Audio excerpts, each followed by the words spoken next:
Surat teratai yang menakjubkan. Bab 12 Dewa Data. Episode 1334 dengan judul dilengkapi dengan 3 jenis kebijaksanaan dan kesempurnaan dari praktik benih.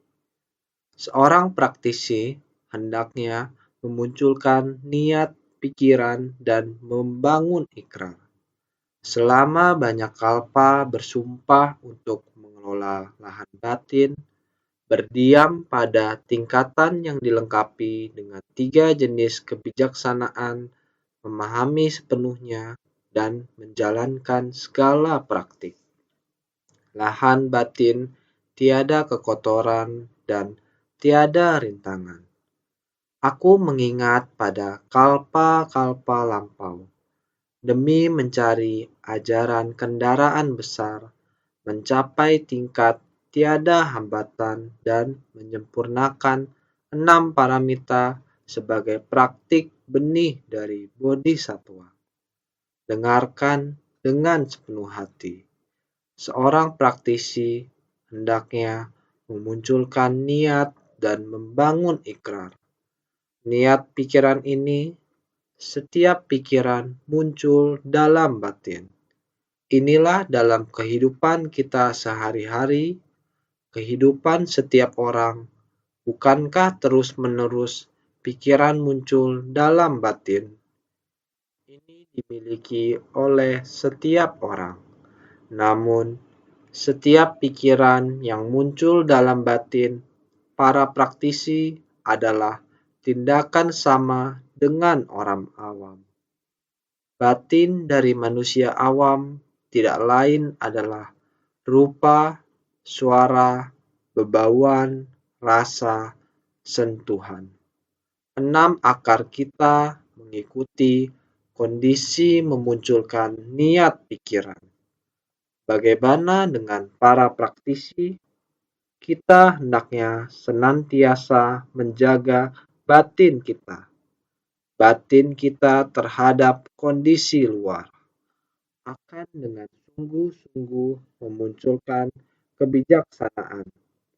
Menggunakan konsep kebijaksanaan untuk terhubung dengan fenomena di sekeliling kita.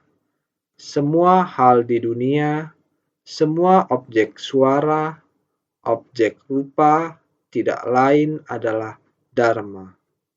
Sangat banyak. Harus menggunakan batin seorang praktisi untuk mengubah niat pikiran di pintu dharma tanah suci. Sutra Amitabha bukankah mengatakan demikian?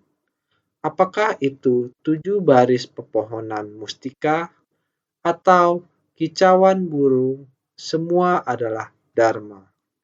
Betul, setiap hari kita melihat pohon. Apakah pohon membabarkan dharma kepada kita? Ada. Tanaman dan pohon semua adalah juga membabarkan dharma kepada kita. Burung berkicau, apakah setiap suaranya adalah sedang membabarkan dharma?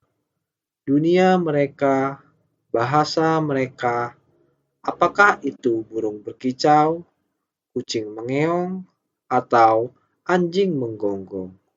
Semua suaranya, semua ini adalah bahasa komunikasi antar mereka. Apakah mereka bertengkar atau membabarkan dharma? Kita manusia awam tidak jelas. Para praktisi, kita bersungguh hati untuk menghayati. Inilah suara para makhluk di alam dharma. Suara dari 10 alam dharma, bukan hanya suara burung, kucing, dan anjing. Kita tidak tahu apa yang mereka katakan. Hal yang sama dengan manusia, ketika ada orang sedang berbicara, kita juga tidak dapat memahami mereka. Kita sama-sama manusia, kita harus melalui proses penerjemahan terus-menerus. Ada yang perlu diterjemahkan beberapa kali. Ketika kita mendengarnya, barulah kita tahu apa arti dari ucapannya. Suara tetap didengarkan setelah melewati penerjemahan dari beberapa orang, mendengar suara dari beberapa orang, hingga akhirnya langsung diterjemahkan ke bahasa kita. Kita baru dapat memahaminya. Maka dikatakan, semua suara adalah mengajarkan Dharma. Kita harus sangat memahami bahasa dari para makhluk di alam Dharma ini.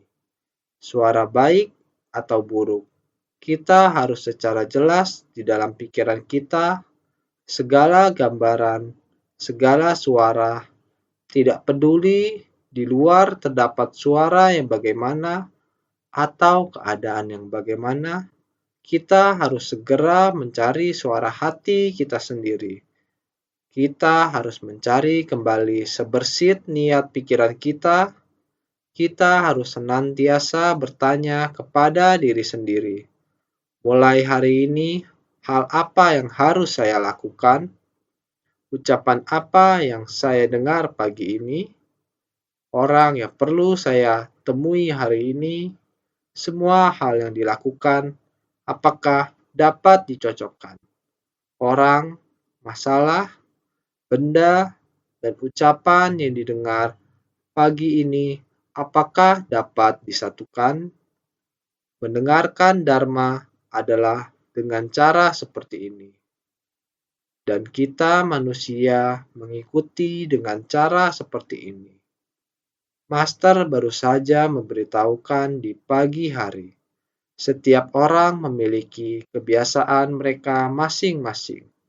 Dan kebiasaan masing-masing orang berbeda. Yang saya pikirkan, pekerjaan yang seharusnya dilakukan adalah harus terlebih dahulu menyapu lantai. Tetapi kenapa dia membersihkan meja terlebih dahulu? Apakah dia yang benar atau saya yang salah? Ini adalah kebiasaannya dalam melakukan sesuatu. Namun, jika direnungkan kembali, bagaimana melakukannya baru dikatakan benar? Apakah seharusnya menyapu lantai terlebih dahulu, kemudian membersihkan meja, baru dikatakan benar? Atau apakah membersihkan meja terlebih dahulu, kemudian menyapu lantai? Kedua hal ini semua orang coba renungkan dengan sungguh hati. Yang mana yang benar? Kedua hal itu pasti harus dilakukan. Urutan sebelum dan sesudahnya, orang yang membersihkan meja, menurut dia, setelah saya selesai membersihkan meja, kemudian baru menyapu lantai. Seperti ini juga adalah sama, meja juga harus dibersihkan. Saya hanya membersihkannya terlebih dahulu. Kemudian baru menyapu lantai. Bagaimana Anda bisa mengatakan saya yang salah? Sebenarnya, manakah yang benar dari kedua orang ini? Tentu saja, harus menyapu lantai terlebih dahulu, kemudian membersihkan meja. Prinsip kebenarannya sangat jelas. Karena jika kita membersihkan meja terlebih dahulu, kemudian baru menyapu lantai, bagaimana dengan hasilnya? Debu masih akan berterbangan kembali ke atas meja. Untuk hal ini, apakah ada dua orang yang berdebat di sana? Kamu berkata, "Saya benar." Dia berkata, "Dia benar." Orang yang benar terus berjuang sampai menang. Orang yang salah tidak mau mengalah. Demikian orang-orang di dunia ini.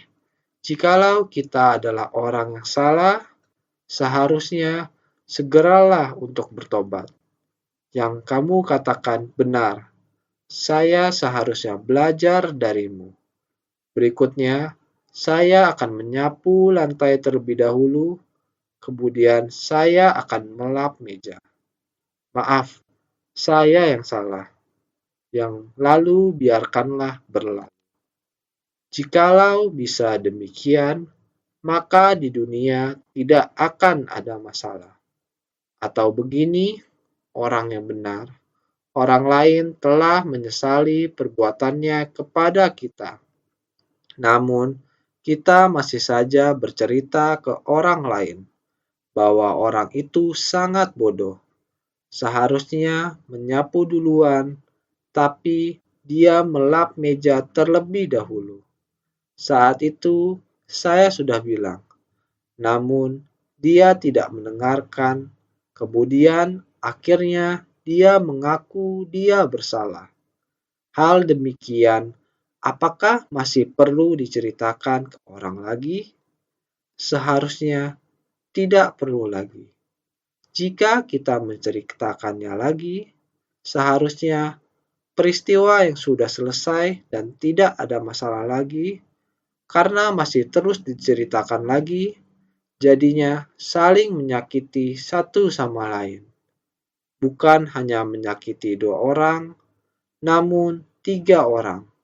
Karena orang yang di belakang telah mendengarkan, maka dia akan mengatakan kepada dia, "Kamu ini bagaimana?" Jadinya menjadi 3 orang. Hendaknya kita bersungguh hati untuk menghayatinya. Memunculkan niat pikiran, para praktisi memunculkan niat pikiran dan membangun ikrar. Kita sendiri berpikir bahwa berhubung saya telah membina diri, saya harus membangun ikrar. Saya harus melenyapkan tabiat buruk saya. Biasanya, saya harus sangat hati-hati akan benar atau salah untuk mencegah kesalahan dan menghentikan kejahatan. Ini adalah kewajiban saya seorang praktisi. Jika kita tahu bagaimana mencegah kesalahan dan menghentikan kejahatan untuk membedakan benar dan salah dengan jelas, apapun yang terjadi pada kita, kita akan mudah melewatkan saja. Kita tidak akan menyebarkan gosip. Jika kita bisa demikian, ini baru merupakan kekosongan sejati. Tiada yang pantas untuk diperhitungkan, meskipun kita mendengarkan kalimat ini, hal ini disebut gosip. Ini bukan apa-apa, namun semuanya adalah demikian. Hanya karena hal yang kecil saja dapat menjadi hal yang besar. Ini disebut butiran pasir debu yang halus. Butiran debu pasir terus-menerus terakumulasi. Terakumulasi sedikit demi sedikit, sehingga kita harus membangun ikrar, bahkan untuk hal yang mungkin terlihat kecil. Kita hendaknya tetap waspada di kehidupan kita sehari-hari. Dengan hal yang terlihat kecil dan begitu halus, kita juga harus sangat berhati-hati dalam jangka panjang. Selama banyak kalpa bersumpah untuk mengelola lahan batin, Buddha adalah demikian. Para praktisi seharusnya demikian. Buddha menunjukkan kepada kita bagaimana melakukannya, mendidik kita dan menjelaskan kepada kita, kita menerimanya, kita membina diri harus demikian. Kita harus mulai dari hal yang kecil, kemudian kita harus mengingatnya dalam jangka panjang. Kita harus mengingatnya setiap hari mendengar, setiap hari mengingatnya. Tidak peduli betapa menakjubkannya prinsip kebenaran ini, kita harus bersungguh hati mengingatnya.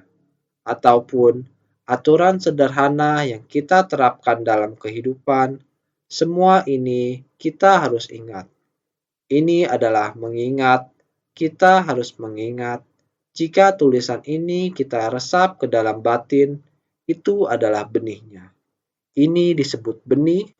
Benih kita masuk ke dalam kesadaran kita dari kehidupan sehari-hari hingga ke kalpa yang banyak. bukan hanya dalam kehidupan ini, tetapi dari kehidupan ke kehidupan berikutnya. Melakukan apapun adalah kebiasaan. Ingatan juga merupakan benih, adalah semua dalam kesadaran kita. Oleh karena itu, selama banyak kalpa bersumpah untuk mengelola lahan batin, bukan hanya membuat keinginan ikrar dalam kehidupan ini, kita akan mengalaminya dalam banyak kalpa. Itu akan memakan waktu yang sangat lama. Kita harus bersungguh-sungguh mengatur dasar pikiran kita sehingga tidak memiliki sebutir debu pasir masuk ke dalam pikiran kita. Butiran debu pasir ini juga merupakan benih yang buruk. Jangan dimasukkan ke dalam lahan batin kita. Jadi, kita harus menjaga pikiran kita dengan baik. Menjaga pikiran kita adalah melatih mengembangkan pikiran baik. Itu membutuhkan waktu yang sangat lama. Ingin berdiam pada tingkatan yang dilengkapi dengan 3 jenis kebijaksanaan. Nanti akan dijelaskan. 3 jenis kebijaksanaan harus dipenuhi dengan sangat baik. Memahami sepenuhnya dan menjalankan segala praktik. Jika kita tidak sepenuhnya memiliki 3 kebijaksanaan, kita tidak dapat memahami prinsip kebenaran sejati.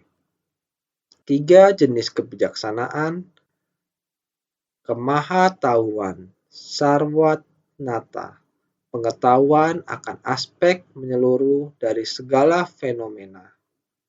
Pengetahuan akan jalan pencerahan, margatnata, pengetahuan akan berbagai metode ajaran yang berbeda-beda untuk menuju pencerahan. Kebijaksanaan menyeluruh, sarwata jnana, adalah pengetahuan Buddha. Pengetahuan Buddha adalah sempurna, mampu memahami sepenuhnya akan segala aspek menyeluruh dan aspek tersendiri, metode untuk membimbing para makhluk dan menghapus delusi, adalah mencakup segala dharma. Berikut adalah 3 jenis kebijaksanaan. Yang pertama disebut kemahatauan sarwatnata, yakni pengetahuan akan aspek menyeluruh dari segala fenomena di dunia dan 10 alam dharma, berawal dari 6 alam kehidupan dan 4 alam makhluk suci. Kita harus memahami semuanya. Benih seperti apa yang akan diciptakan oleh wujud ini akan mendapatkan balasan karma seperti apa. Kita harus memahami dengan jelas mengenai kemahatauan. Jikalau kita dapat memahami kemahatauan, kita dapat selalu mawas akan diri kita sendiri. Yang kedua, yaitu pengetahuan akan jalan pencerahan, yakni pengetahuan akan berbagai metode ajaran yang berbeda-beda untuk menuju pencerahan. Memiliki kemahatauan, maka kita dapat mengerti mengenai hormat, mengerti untuk membina diri, 6 alam kehidupan, dan 4 alam makhluk suci. Bagaimana untuk terbebas dari 6 alam kehidupan, bagaimana membina diri untuk terlahir di 4 alam suci, juga harus mengerti semua metode ajaran yang berbeda. Tidak boleh keliru memilih tujuan untuk membina diri.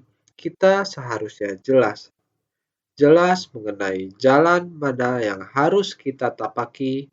Yang ketiga adalah kebijaksanaan menyeluruh, sarwatna jnana. Kebijaksanaan yang meliputi semuanya. Itulah kebijaksanaan Buddha, dan kebijaksanaan Buddha adalah sempurna. mampu memahami sepenuhnya akan segala aspek menyeluruh dan aspek tersendiri. Metode untuk membimbing para makhluk dan menghapus delusi adalah mencakup segala dharma. Sang Buddha adalah sempurna dan jelas. Apakah itu semua kebijaksanaan, 6 alam kelahiran dan 4 alam suci? Apa yang dapat kita lakukan agar keluar dari 6 alam kelahiran? Jika seorang manusia dapat berubah menjadi orang suci, maka kita harus menuju ke arah orang suci. Kita tidak dapat menyimpang dari arah itu. Buddha sangat jelas mengenai hal ini. Bahkan jalan yang harus ditempuh sangat jelas. Pilihannya adalah tidak menyimpang sedikit pun. Jika Anda dapat melakukan ini, maka Anda akan berpadu dengan 3 kebijaksanaan yang disebut kebijaksanaan dari segala jenis. Dan inilah yang telah dicapai oleh Buddha. Beliau telah mencapainya, mampu membedakan antara fase total dan fase terpisah. Kita semua memahami 10 alam dharma. Namun, bagaimana dengan alam-alam yang lain? Kita harus jelas tentang jalan apa yang harus ditempuh. Hanya setelah kita memahami hal tersebut, barulah kita memiliki metode untuk menyadarkan makhluk hidup agar dapat menghapus kebingungan, ketidaktahuan, dan delusi. Semua makhluk hidup, semua dharma ini diketahui oleh Buddha. Kita harus menyadarinya dengan batin kita. Jadi, dilengkapi dengan 3 kebijaksanaan, itulah yang perlu kita praktekkan. Dalam kehidupan sehari-hari, jangan pernah meninggalkannya. Jika kita bisa melakukannya, setiap saat sangat berhati-hati dalam hidup kita, dengan sendirinya dalam jangka waktu yang lama bisa menjaga dengan baik niat pikiran kita. 3 kebijaksanaan, kemahatauan, pengetahuan akan jalan pencerahan, kebijaksanaan menyeluruh. Dengan sendirinya, kebijaksanaan kita menjadi lengkap, memahami sepenuhnya dan menjalankan segala praktik adalah langkah-langkah yang sudah kita jalankan dalam praktek, sehingga kita bisa mengatakan kepada orang lain tentang jalan yang telah kita tempuh dan mengajar semua orang. Ini adalah lahan batin, tiada kekotoran dan tiada rintangan, yang berarti kita harus melakukan praktek nyata. Hati harus dijernihkan, tidak ada debu di dalam hati kita, tanpa kerisauan, tanpa kegelapan batin. Kita harus menjaga hati kita selalu jernih setiap saat. Dengan demikian, tiada kemelekatan penuh noda. Maka dengan sendirinya tidak akan ada rintangan. Jika tidak, maka setiap hari melakukan sesuatu, dari 10 ada 8 atau 9 hal yang tidak menyenangkan. Melakukan pekerjaan, banyak orang, maka suaranya keras. Harus begini baru benar. Atau apakah begitu baru benar. Ini semua akan membuat masing-masing saling bertentangan. Ada hambatan, jadi kita harus sungguh-sungguh membenahi dan mengolah lahan batin dengan baik. Batin tidak tercemar, dengan sendirinya kita dengan orang tidak akan saling bertentangan. Kita tidak akan menciptakan benih rintangan. Aku mengingat pada kalpa-kalpa lampau. Demi mencari ajaran kendaraan besar, Buddha Sakyamuni adalah demikian. Melaluinya seperti ini. Sejak banyak kalpa lalu, Buddha Sakyamuni setiap saat selalu bersumpah untuk mengolah lahan batin adalah karena beliau menjaga niat batin ini dengan baik.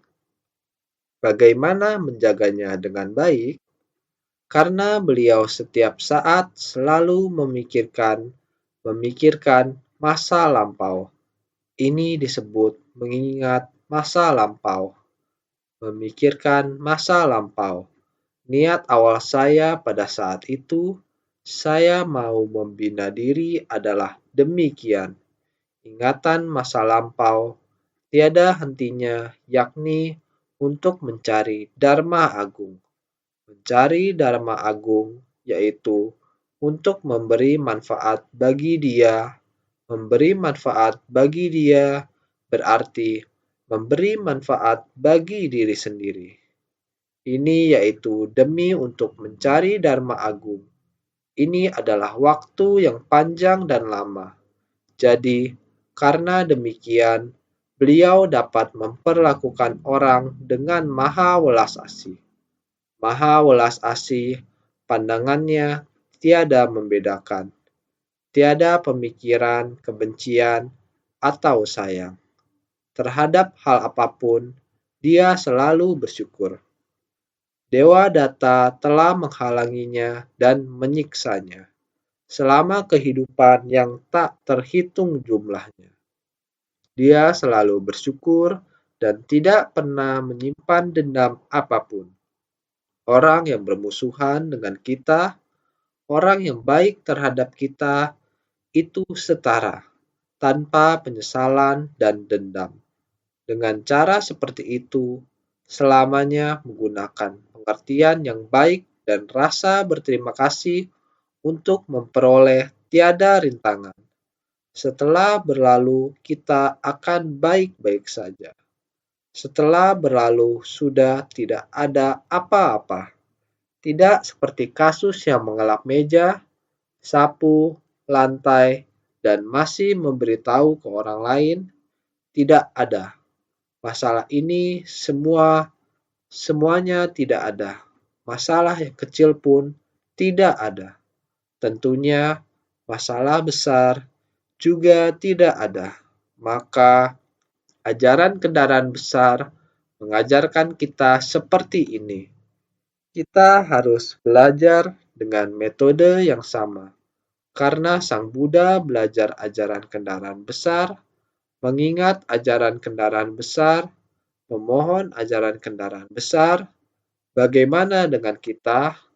Kita mau menerima Dharma yang diajarkan oleh Sang Buddha, kita harus mulai dari hal yang kecil. Walaupun hanya hal-hal yang kecil, kita juga harus tetap ingat, apalagi ajaran kendaraan besar. Kita semakin harus bersungguh hati dalam memahaminya.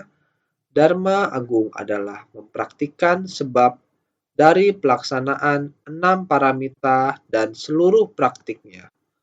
Praktik benih dari Bodhisattva adalah menyempurnakan ke-6 paramita. Untuk menyempurnakan ke-6 paramita, bukankah pada masa itu Brahmana Ratna Sagara membangkitkan tekad pada masa Buddha Ratna Garbha? Welas asihnya sangatlah tulus. Pada masa mendatang yang dipenuhi 5 kekeruhan, makhluk hidup menjadi keras kepala dan susah ditaklukkan. Brahmana Ratna Sagara membangkitkan tekad yang sedemikian rupa dengan hati yang tulus ingin menyeberangkan makhluk hidup yang keras kepala dan susah ditaklukkan. Dia harus menyempurnakan 6 paramita tersebut. 6 paramita praktik sebagai praktik benih dari Bodhisattva. Harus sangat sempurna. Dengan begini, baru terdapat cara untuk menyeberangkan begitu banyak orang yang keras kepala dan susah ditaklukkan. Oleh karena itu, kita harus menggunakan segenap hati untuk menghayatinya. dikarenakan Sang Buddha terhadap semua makhluk hidup dan seluruh prinsip karena hendak membimbing makhluk hidup, beliau menggunakan kebijaksanaan menyeluruh. Inilah hal yang perlu kita lakukan untuk belajar ajaran Buddha. Kita mulai dari hal terkecil, memiliki rupa dan wujud pada kehidupan sehari-hari. Kita berinteraksi dengan manusia. Setiap perkataan dan perbuatan kita harus menaruh perhatian bahkan untuk hal terkecil sekalipun. Sampai kita menyelesaikan jalinan jodoh, kita tidak dapat mengabaikannya. Oleh karena itu, kita harus selalu bersungguh hati. Inilah yang disebut membina diri. Oleh karena itu, naskah sutra sebelumnya mengatakan demikian. Para makhluk yang tak terhingga akan membangkitkan tekad untuk menjadi Prateka Buddha. Para makhluk sebanyak butiran pasir di sungai Gangga akan membangkitkan tekad pembinaan diri yang tiada tara, memperoleh kesabaran tanpa kemunculan, dan sampai pada ketidakmunduran. Dengan demikian, banyak para makhluk dari Sravaka sampai pada Prateka Buddha, dari para Pratekya Buddha sampai yang tak terhingga, membangkitkan tekad batin pencerahan yang tiada tara, yaitu tekad hati Bodhisattva, membangkitkan lagi tekad luhur, demikian sampai memperoleh kesabaran tanpa kemunculan. Juga harus segalanya adalah kosong. Di dalam kekosongan terdapat keberadaan menakjubkan. Mencapai tahap ketidakmunduran, ini adalah para makhluk yang diselamatkan oleh Buddha Dewa Raja. Jadi selanjutnya mengatakan lagi, sesudah Buddha Dewa Raja parinirwana, Dharma sejatinya akan berdiam di dunia ini selama 20 kalpa menengah.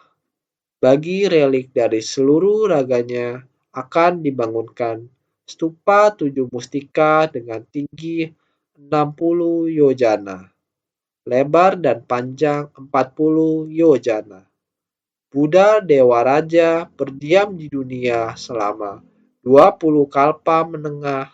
Kemudian, setelah parinirwana, Dharma sejatinya berdiam di dunia ini selama 20 kalpa menengah lagi. Bagi relik dari seluruh raganya akan dibangunkan stupa 7 mustika. Seluruh raganya akan berada di dalam stupa 7 mustika dengan tinggi 60 yojana, lebar dan panjang 40 yojana. Kemarin sudah pernah disampaikan. Betul, kita belajar ajaran Buddha, memahami bahwa Dewa Datta telah memperoleh peramalan dari Buddha. Coba dipikirkan. Dewa Datta, semua orang menganggap bahwa Dewa Datta begitu jahat. Di dalam sangga, memecah belah anggota sangga, membunuh arahat, melukai Buddha, menumpahkan darah Buddha, melakukan 3 dosa berat. Dia telah jatuh ke dalam neraka. Saat Buddha memberi peramalan, Dewa Datta tidak ada di situ. Dewa Datta telah berada di dalam neraka. Namun, Buddha tetap memberi peramalan kepadanya. Ini untuk membuktikan bahwa setiap orang, seluruh makhluk, sifat tatata selamanya tidak akan hilang. Setiap makhluk selamanya sifat hakiki yang demikian adanya tetap abadi. Selama sifat hakiki yang demikian adanya masih ada, ketika jalinan jodoh berpadu, jalinan jodoh itulah yang akan membangkitkannya. Buddha menyelamatkan orang yang berjodoh dengannya. Orang yang berjodoh akan diselamatkan orang yang memiliki jalinan jodoh dengannya, juga akan membangkitkan ketulusan hati. Mengapa Dewa Data bisa menerima peramalan begitu besar? Karena jalinan jodoh yang sangat istimewa dari satu kehidupan ke satu kehidupan terus mengikuti Buddha Sakyamuni. Oleh karena itu, Dharma Buddha Sakyamuni dari satu kehidupan ke satu kehidupan saling menjadi guru. Terkadang dia memohon Dharma kepadanya, terkadang dia belajar Dharma darinya. Namun, Dewa Data apakah mewariskan Dharma, belajar Dharma? Namun, terhadap Buddha Sakyamuni ada selalu bertentangan, selalu melawan, setiap kali adalah demikian. Namun, Dharma sudah masuk ke gudang kesadaran ke-8. Sama ada berada di sifat hakiki tatata, sudah sangat banyak. Hanya tunggu orang yang berjodoh untuk datang membimbingnya, membangkitkan satu niat, dia sudah akan sangat cepat. Ini adalah agar kita semua memahami Dharma kendaraan besar benar-benar sangat tidak bisa dibayangkan. Belajar Dharma, belajar prinsip kebenaran yang akan mengajari kita adalah berharap kita semua orang harus sangat jelas. Mau percaya, semua makhluk hidup memiliki kesempurnaan sifat hakiki tatata. Tidak lenyap, pasti tidak lenyap. Kita harus sangat yakin, bahkan Dewa Data juga bisa memperoleh peramalan yang sebesar itu.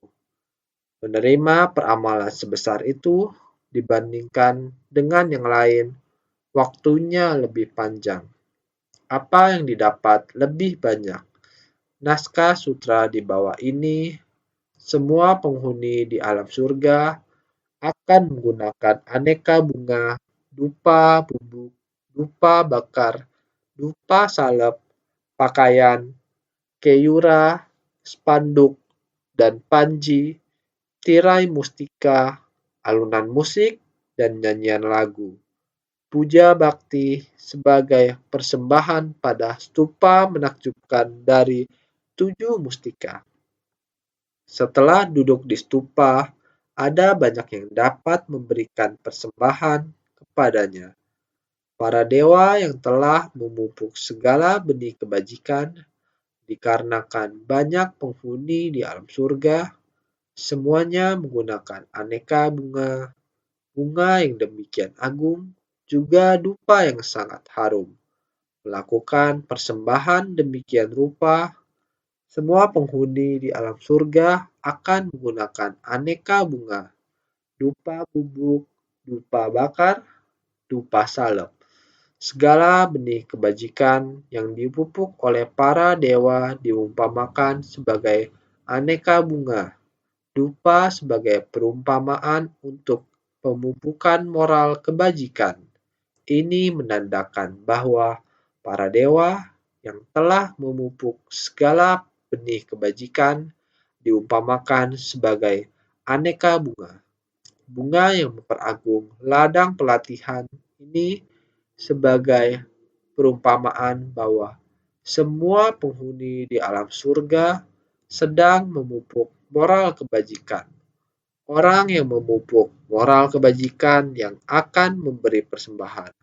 Kemudian, dupa menandakan pemupukan moral kebajikan juga pakaian, keyura, spanduk, dan panji, tirai mustika.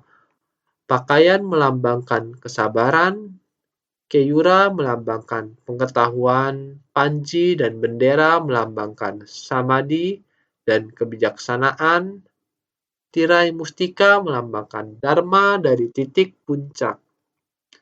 Pakaian melambangkan kesabaran, jubah kelembutan dan kesabaran ini adalah lambang dari pakaian. Bagaimana dengan keyura? Ini melambangkan pengetahuan untuk membedakan. Panji melambangkan samadhi dan kebijaksanaan. Tirai mustika melambangkan dharma dari titik puncak murdana.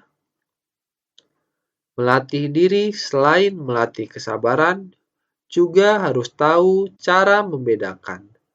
Harus dapat membedakan yang benar dan salah. Bukan berarti bahwa jika kita tidak mendiskriminasi, tak ada yang perlu kita khawatirkan. Tidak, kita tahu pentingnya membedakan. Setelah membedakan, kita menggunakan kebijaksanaan untuk terbebas dari kekhawatiran akan segala persoalan. Bukannya kita tidak memperhatikan diri sendiri, kita harus tahu bagaimana membedakan hal-hal. Jadi, untayan permata adalah kebijaksanaan yang tajam. Keyura melambangkan samadhi dan kebijaksanaan. Dalam samadhi, pikiran kita terbentuk dan terfokus. Ini seperti panji. Tirai mustika melambangkan dharma. Ini berarti mereka sangatlah tinggi. Kita dapat melihat dharma dari kejauhan. Alunan musik dan nyanyian lagu, puja bakti sebagai persembahan pada stupa menakjubkan dari 7 mustika. Alunan musik melambangkan 4 metode memeluk semua makhluk. Nyanyian lagu melambangkan fenomena dharma tanpa kemunculan. Puja bakti adalah beruntukan panji keangkuhan. Memberi persembahan adalah bertobat dari aktivitas penuh kekikiran dan keserakahan. Memberikan persembahan dengan barang-barang ini adalah suara. Ini adalah persembahan dengan musik dan lain-lain. Maka alunan musik artinya terdapat banyak orang di sana dengan fisik tubuhnya, anggota tubuh yang rapi serasi. Gerakan tubuh dengan alunan tarian seperti sedang menari dengan gerakan tubuh dan musik memberikan persembahan di tempat itu. Ini melambangkan 4 metode dalam memeluk semua makhluk. Berdana, berbuat baik, berkata baik, dan bekerja sama dengan baik. Kita semuanya sudah mengerti dengan jelas 4 metode ini. Nyanyian lagu adalah untuk memuji dan mengagumi, untuk melambangkan fenomena dharma tanpa kemunculan. Kita sudah memahami sampai tuntas kesabaran terhadap fenomena dharma tanpa kemunculan. Segala perbuatan kita sangat jelas akan dharmanya. Kita memahami dengan jelas segala masalah, benda dan prinsip kebenaran. Segala wujud masalah, benda dan lain-lain di dunia ini, kita sudah memahaminya. Maka jika terdapat perselisihan antar manusia ataupun masalah, kita tetap sabar terhadap fenomena dharma tanpa kemunculan. Segalanya adalah kosong dan hening. Tidak ada yang harus diperhitungkan. Niat pikiran juga tidak perlu tergerakkan. Sebersih niat pikiran kita ini adalah kosong, tidak ada fenomena muncul dan lenyap. Puja bakti adalah meruntuhkan panci keangkuhan. Dengan menghormati puja bakti adalah agar kita benar-benar meruntuhkan panci keangkuhan. Manusia karena ada keangkuhan mengakibatkan kerisauan dan kegelapan batin. Terus-menerus muncul. Memberi persembahan. Menyatakan kita menyesali akan karma, kekikiran, dan ketamakan. Saya bersedia bersumbangsi. Dan bersumbangsi tanpa pamrih. Karena sebelumnya, biasanya kita manusia awam selalu ingin merebut barang-barang ingin memiliki karena ketamakan kita sendiri, akan tetapi kita memberi persembahan, kita terus bersumbangsi tanpa mengharapkan imbalan. Maka para makhluk yang tak terhingga akan tercerahkan kepada tingkat kepratyekabudaan. Naskah sutra berikut ini mengatakan, karena semua orang datang memberi persembahan dengan suasana yang megah untuk memberi persembahan pada 7 stupa, para makhluk yang tak terhingga akan tercerahkan kepada tingkat kepratyekabudaan. Para makhluk yang terbayangkan jumlahnya akan membangkitkan bodhicitta dan mencapai tingkat ketidakmunduran. Inilah yang harus kita pahami. Banyak praktisi spiritual telah mencapai tingkat arahat, dan juga banyak para makhluk akan tercerahkan kepada tingkat pratyeka Buddha dan mencapai tingkat Sravaka dan memperoleh buah pratyeka Buddha. Para makhluk yang tak terhingga akan memperoleh buah kearahatan. Para makhluk yang tak terhingga akan tercerahkan kepada tingkat pratyeka Buddhaan, mencapai tingkat Sravaka dan memperoleh Buddha pratyeka Buddha. Jadi, para makhluk yang terbayangkan jumlahnya akan membangkitkan bodhicitta dan mencapai tingkat ketidakmunduran. Membangkitkan bodhicitta adalah membangkitkan tekad luhur, mempraktikkan jalan bodhisattva, tidak takut susah, tidak akan mundur, seperti Buddha Sakyamuni, hati penuh belas kasih dan perhatian sekali, berbelas kasihan pada para makhluk yang keras kepala. Di tengah dunia yang jahat, dunia yang keruh ini, begitu banyak penderitaan seperti ini.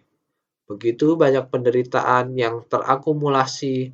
Sang Buddha karena berbelas kasihan, tidak tega para makhluk mengalami penderitaan, sehingga beliau membangkitkan belas kasih dan hati yang begitu tulus. Untuk menyelamatkan para makhluk, harus menderita seperti apapun beliau bersedia. Ingin beliau menyumbangkan kepala, mata, sumsum tulang, dan otak, beliau juga bersedia. Semua ini disumbangkan seperti demikian, benar-benar tak terbayangkan. Jadi dikatakan, para makhluk yang terbayangkan jumlahnya akan membangkitkan bodhicitta dan mencapai tingkat ketidakmunduran. Apakah itu menjadi budak atau pelayan, juga tidak ada waktu untuk mundur. Ini adalah tekad luhur tidak mundur. Para makhluk yang terbayangkan jumlahnya akan membangkitkan bodhicitta dan mencapai tingkat ketidakmunduran. Jumlah makhluk adalah sangat banyak, sampai tak mampu dibayangkan dengan pemikiran atau ucapan. Semuanya membangkitkan tekad pencerahan yang tiada tara dan mencapai tingkat ketidakmunduran. Kita membina diri semestinya harus memiliki tekad seperti ini. Bukan hanya Sang Buddha saja. Sang Buddha adalah demikian. Menyatakan bahwa beliau dulu juga menjalankan seperti ini. Menyatakan bahwa beliau sekarang adalah menjalankan seperti ini. Dikarenakan Buddha adalah melakukan seperti ini sejak dulu, membina diri seperti ini, kita seharusnya belajar Dharma yang diajarkan oleh Buddha.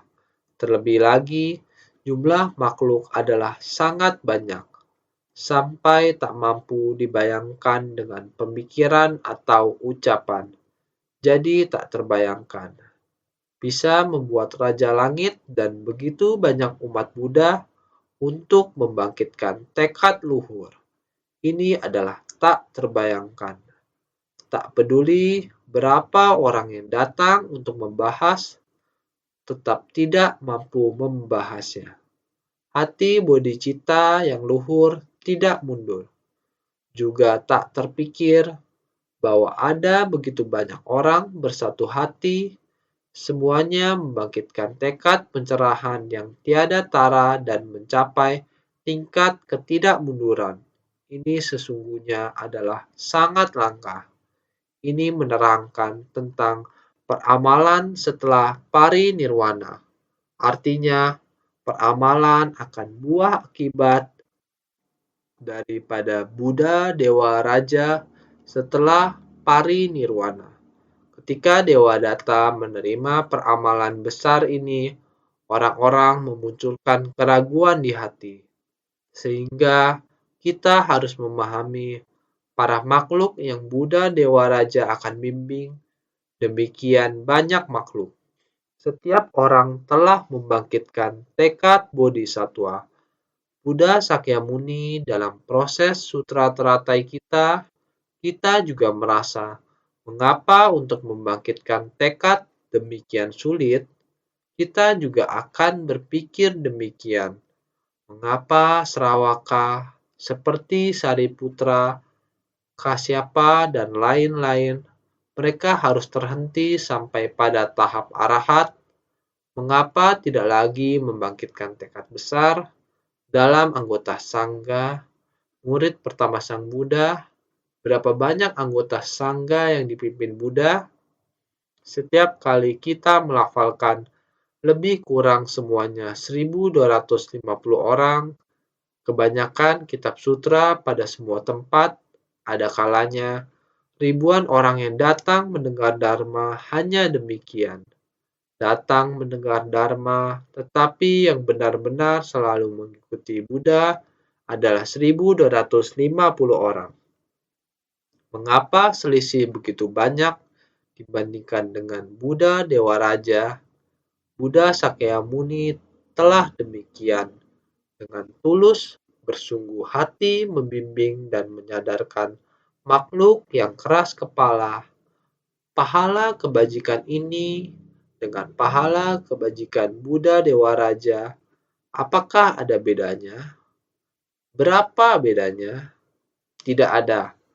Tetapi tempat kita dunia Sangha ini, tempat berdiam dari 5 alam kelahiran kembali, dunia yang keruh ini, makhluk keras kepala sulit ditundukkan, makhluk di alam surga tidak membina diri karena menikmati kesenangan, makhluk neraka tidak dapat membina diri pada alam binatang, mereka bodoh, alam setan kelaparan, penderitaan tiada habisnya. Bagaimana bisa membina diri? Di dunia, manusia yang keras kepala ini, pada dunia saha ini, orang yang bersedia membina diri tidaklah banyak. Sehingga Buddha memilih dunia ini yang selamanya datang dan pergi. Pada dunia ini, bila para makhluk tidak tersucikan, dia masih akan senantiasa datang kembali, sehingga terus-menerus sampai sekarang. Terus sampai Bodhisattva Maitreya mencapai kebudahan. Ini masih waktu yang sangat lama. Sehingga di dunia yang penuh penderitaan ini, Buddha bersedia datang ke sini, membimbing para makhluk, mengharapkan banyak orang dapat membangkitkan tekad luhur, membangun ikrar agung, sehingga harus diketahui bahwa kita harus belajar cita-cita Buddha pada dunia yang keruh ini, dunia yang penuh penderitaan. Kita baru harus lebih bersungguh hati, kalau tidak pada negeri lain, semestinya hendak membina diri sangat mudah. Sehingga setiap kali adalah orang yang tak terhingga dan tak terkira orang yang dibimbing. Tetapi dunia saha adalah demikian. Kita harus setara dengan Buddha, kewelas asihan ini untuk makhluk yang menderita. Bodhisattva muncul dikarenakan ada makhluk yang menderita, sehingga kita harus memahami bahwa ketika Dewa Data mendapat peramalan, saat itu dia sudah masuk ke neraka. Buddha memberinya peramalan, masa mendatang ia dapat mencapai kebudaan. Tentunya di dalamnya masih mengandung makna yang mendalam, sehingga kita harus senantiasa bersungguh hati.